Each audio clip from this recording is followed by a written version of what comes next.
ஒரு ஊரில் பார்த்தீங்க அப்படின்னா ஒரு மரத்தில் ஒரு குரங்கும் ஒரு சிட்டுக்குருவியும் வாழ்ந்துட்டு வரும். அதே ஊரில் கொஞ்சம் மனுஷங்களும் வாழ்ந்துட்டு வருவாங்க. இப்படியே கொஞ்சம் காலம் கடந்து போகும்போது ஒரு நாளைக்கு பார்த்தீங்க அப்படின்னா திடீர்னு அந்த ஊரில் தீ விபத்து. ஊரே பற்றி எரிய ஆரம்பிக்கும். மனுஷங்க என்ன பண்ணுறது அப்படின்னு தெரியாமல் ஓட ஆரம்பிப்பாங்க. ஒரு சிலவங்க அங்கங்கே இருந்து தண்ணி எடுத்துகிட்டு வந்து ஊற்ற ஆரம்பிப்பாங்க. இதை பார்த்துட்டே இருந்த சிட்டுக்குருவிக்கு ஒரே ஆசை, எப்படியாவது இவங்களை கொஞ்சம் உதவணும் அப்படின்ட்டு. இது என்ன பண்ணுது அப்படின்னா பறந்து போய் ஒரு நதியிலேருந்து கொஞ்சம் கொஞ்சமாக அதோட வாயிலிருந்து தண்ணி எடுத்துகிட்டு வந்து ஊற்ற ஆரம்பிக்கும். இப்படியே வேகமாக அதனால எவ்வளோ முடியுமோ அந்த அளவு வேகமாக பண்ணிகிட்டே இருக்கும். இதை பார்த்த உடனே குரங்குக்கு ஒரே சிரிப்பு. உன்னோட வாயில் எவ்வளோடா தண்ணி வரும், நீ இப்படி பண்ணுறதுனால ஏதாவது ஒரு யூஸ் இருக்கா என்ன, ஒழுங்காக போய் ரெஸ்ட் எடுறா அப்படின்னு சிரிக்கும்.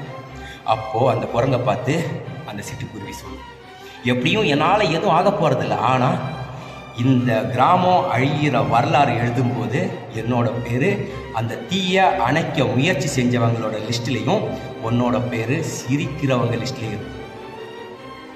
கதை சின்னதாக இருந்தாலும் நண்பா, நம்மளால் முடிஞ்ச அளவுக்கு சின்ன உதவியாக இருந்தாலும் பரவாயில்ல, கண்டிப்பாக மற்றவங்களுக்கு பண்ணுறதுக்கு முயற்சி செய்யணும். அதே மாதிரி நம்மளால் அவங்களுக்கு உதவ முடியல அப்படின்னாலும் பரவாயில்ல, கெடுதல் செய்கிறதுக்கு முயற்சியே பண்ணக்கூடாது.